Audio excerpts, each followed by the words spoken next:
I'm Nadya Swart of BizNews, and I'm speaking to BizNews founder Alec Hogg, who this morning was at the pre-budget locker press-up for Finance Minister Enoch Godongwana's budget presentation. Alec, just before we get into the questions, can you paint a picture for me? What does the lockup look like? How many people? What's the energy? Well, usually there are two rooms that you go to. Well, there's actually three lots of people. They're the parliamentary reporters, so they will go to their own offices. They are in Parliament all the time. And then there are us who come in for the budget speech every year, and we then get divided in two. But this year things were a little different because of the fire to the building.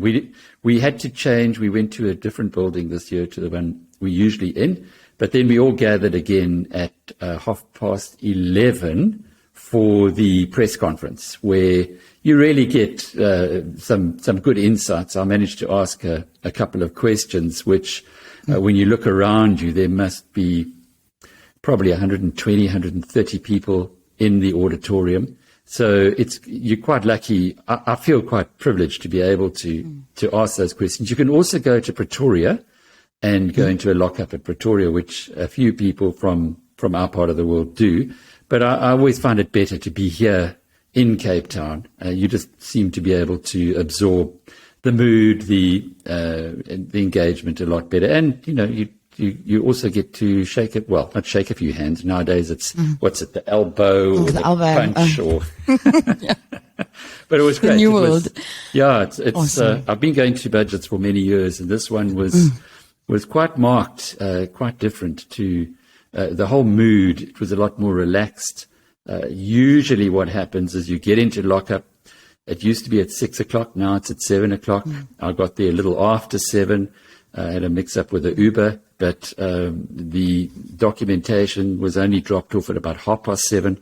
Then I only got the speech, we only got the speech at about 1:00. So I had to spend a bit of time reading this baby, but it is fantastic. It's wonderful to go through the work that the Department of Finance have done, because it's an incredible document, actually. I'm not surprised that South Africa has such a high rating on the transparency of its budget, because these guys, they must have a substantial team that puts it together, and every year it's really world class. And you wrote an article that I really would suggest everyone reads, Relax South Africa. You said that after the presser, Godongwana came to you, he put his hand on your arm and he said, "I'm relaxed, the ship is turning around." What's your experience with him? He's quite a different character. You must remember, Nadia, because I've been doing this work for a long time, I knew Trevor Manuel and Tito Mboweni before they were famous. When they went to Davos, we were in Davos together in 1993, and they were really, I suppose, from a political perspective, very wet behind the ears.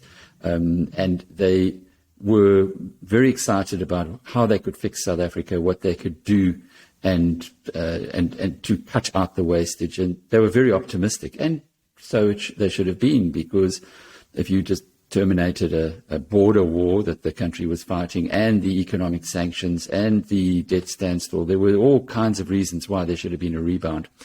So I think that having had that experience with, in particular, those two gents, knowing them, I think the first time for both of them on the SABC was coming through when I was working there.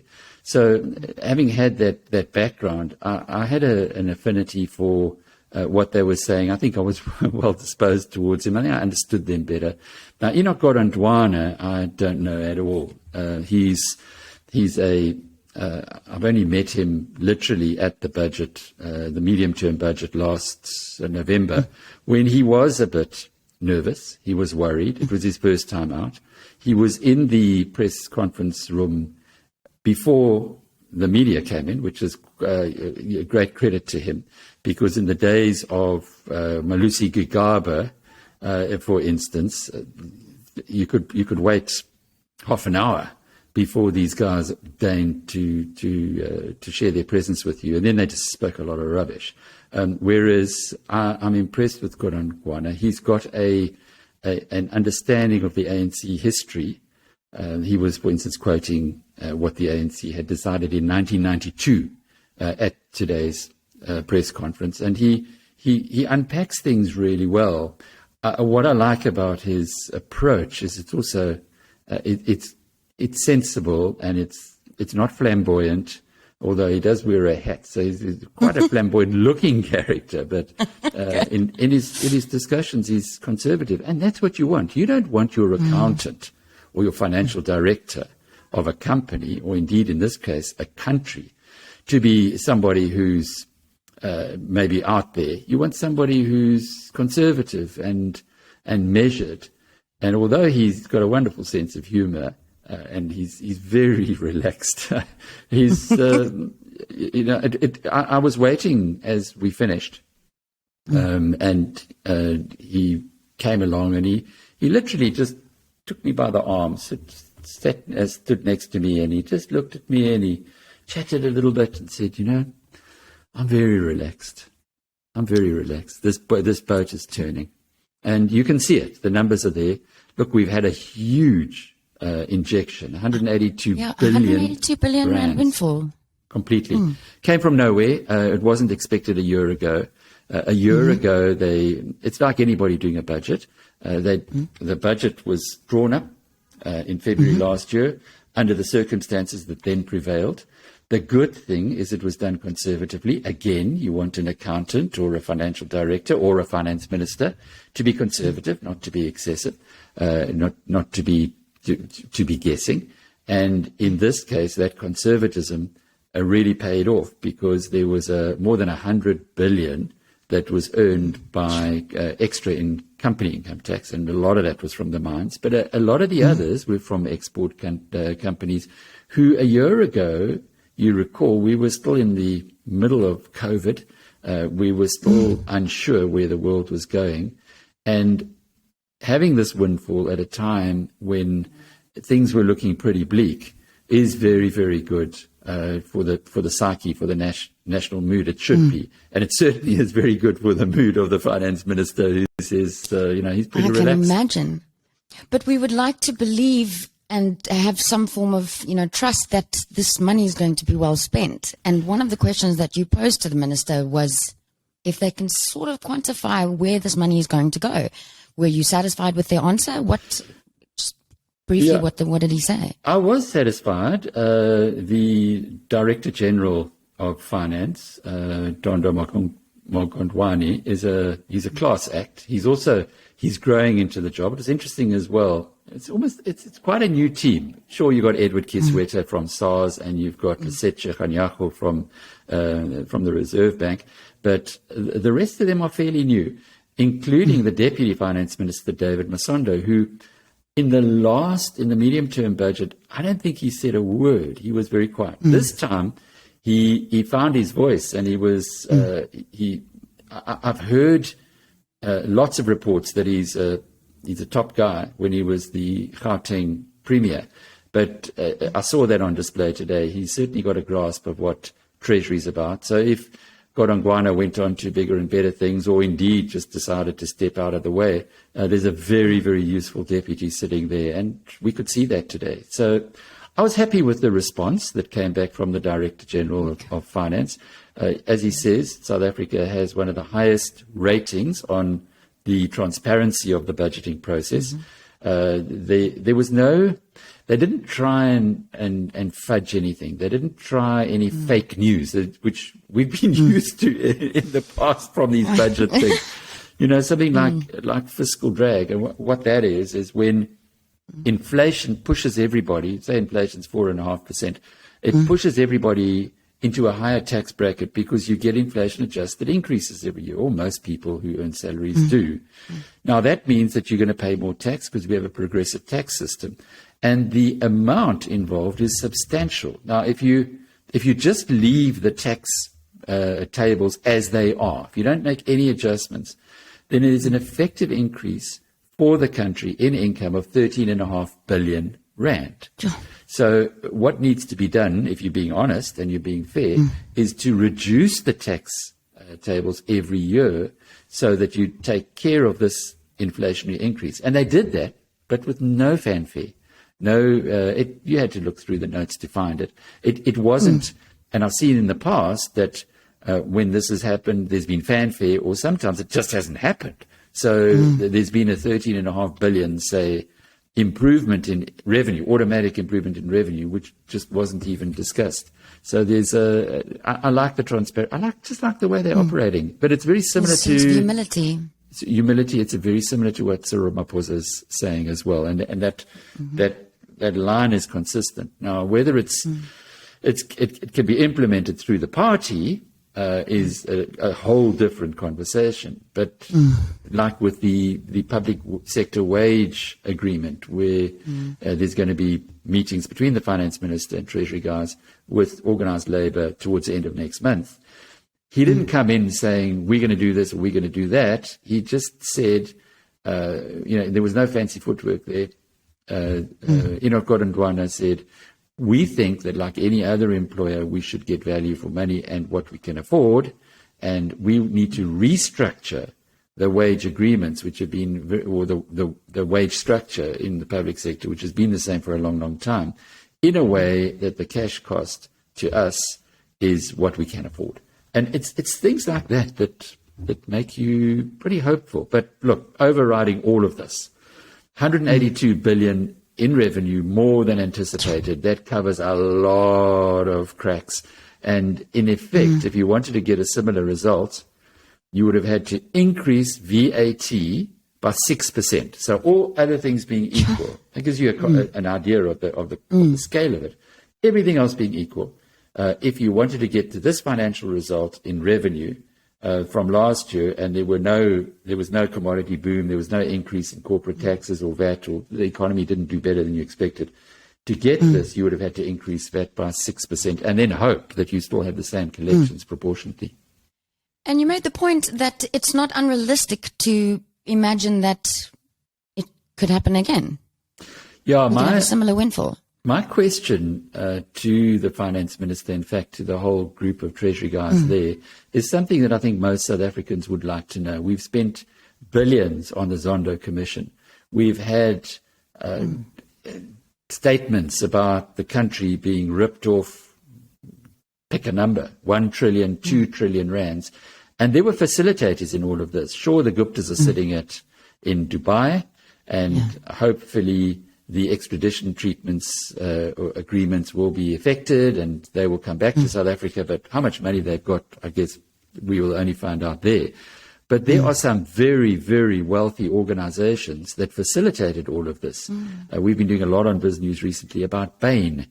McKinsey came to South Africa. The first job that the managing partner, who, by the way, is no longer the managing partner there, Kevin Sneeder, when he came to South Africa, immediately after he was appointed, he said, no, we'll pay back the money. But as the Treasury guys were saying today, paying back the money is not what it's about. We want retribution. We want to see the damage that you've done to this economy. You need to pay up for that. Don't just think you can take your fee for doing nefarious work and then think you can walk away. And I love that, because up until now we haven't heard that kind of language. As a public, we've looked here, we've said, goodness, we're paying all this money to discover these things, but what's going to happen next?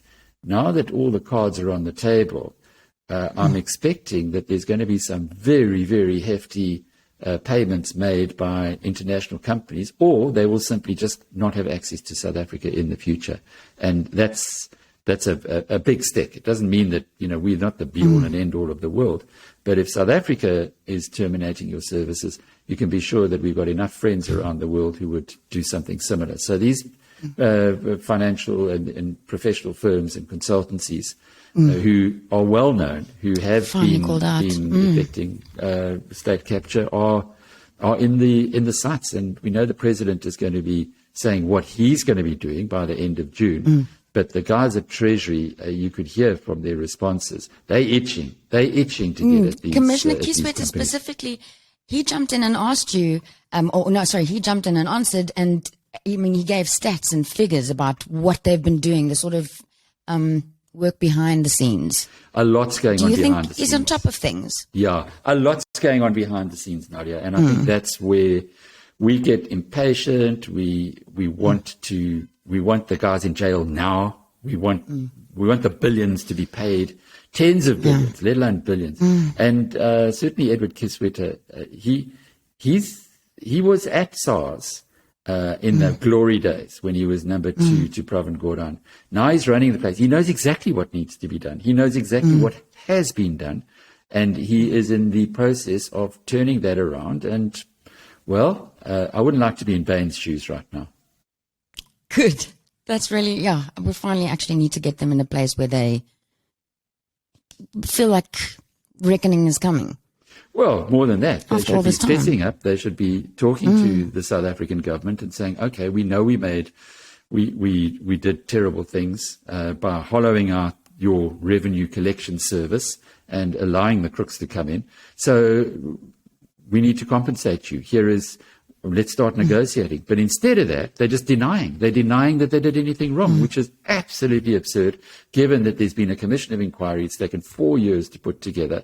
And the judge, the acting Chief Justice of South Africa, he's had his say. And his statement is, Bain, you are implicated deeply. You need to be held accountable. And what I got today on that subject from the Treasury team was that these international firms are going to be held accountable. And that hence the point. Yes, there could be another big windfall coming into the country's coffers. We've had a good increase from commodity prices. They've been conservatively projected for the year ahead, but if commodity prices stay where they are, that'll also be another windfall. And then add on to that the proceeds of crime that will be given back to this country. It could be another big windfall. And then just to close off with, I know that a lot of people are wondering about Eskom. What is the government going to do there? Are there strategies in place? Yeah, there were quite a lot of good things there. I think once again, the finance minister reiterated what he said at the mini budget, which is we were trying to fix Eskom instead of trying to fix the supply of electricity into South Africa. So that's now very much government policy. You saw it in the State of the Nation where the president actually gave a long list of stuff that was coming into new supply that is coming into the South African equation. So that's good news on the one hand. And what the finance minister said, which is also very good news if we think about it in context, this is the first year in many, many years where there's been no allocation to bail out state-owned enterprises. So that was all part of the whole Zuma era where state-owned enterprises were just stealing, and there were wonderful places for the crooks to continue stealing from the public, and they were inefficiently run, so they needed to be bailed out. That's now come to an end, and there's no allocation in this budget for a state-owned enterprise. He's been talking about tough love. In November, he said the same thing, and that's exactly where we are on that side.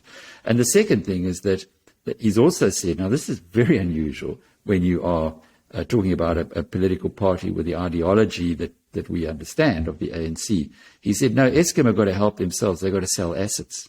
They've got to start reducing their debt by offloading assets that they hold at the moment. It's different language. But we saw that in the State of the Nation as well, that there is a completely different approach that's being followed. It's one of promoting protecting the tax base in the first place, because South Africa's tax base is incredibly small. It's only, 130,000 people who pay 27% of personal income tax. And every one of those who emigrates is a big drain on the rest of us. But on the other hand as well, there were only 2 tax rebates. Now remember, they got in 182 billion more. Only 5 billion of that was allocated for tax incentives or for tax breaks. And it's a drop in the ocean. And half of that roughly is going to increase the employment allowance. So if you as a company are employing somebody, a young person, you can kick back or you can take back 1,500 rand a month, which is up 50% from the initial one. So let's get the jobs going. And then you said in the beginning that Godongwana actually quoted a 1992 mission of the ANC. What was that? He was just talking about how we were ready to govern. It's a document, he said, that the ANC compiled back in 1992, and he said they haven't deviated from that. And the context he was using was a question about the IMF and the World Bank and the loans that are being granted by them to South Africa at the moment, mostly to help move along from dirty production to clean production, especially in electricity and so on. And he said back then, the view of the ANC always was, yes, we will work with multilateral organizations, but we will not put the country's sovereignty at risk. We want to be an independent country, because too often countries can fall into conditionality agreements with with the IMF and World Bank, and then they lose their independence. They have to just follow what these bureaucrats in Washington tell them to do. And so he was just using that as an example. But I like the fact that he has got this deep, deep history, hard-boiled in the ANC, and this deep history of where the ruling party is coming from. And I think, just to close off with the other thing that was impressive was, remember, the ANC got a hiding in the November local elections. But there wasn't vote-catching, certainly not as much vote-catching proposals in this budget as you might have expected. Okay, maybe we're going to see it next year or even in 2024. But it could have been, you would think of many other governments around the world, if they'd got such a drubbing, that they would have just spent money to try and retain power. And yet this budget was conservatively framed. And you've got to give them credit for that.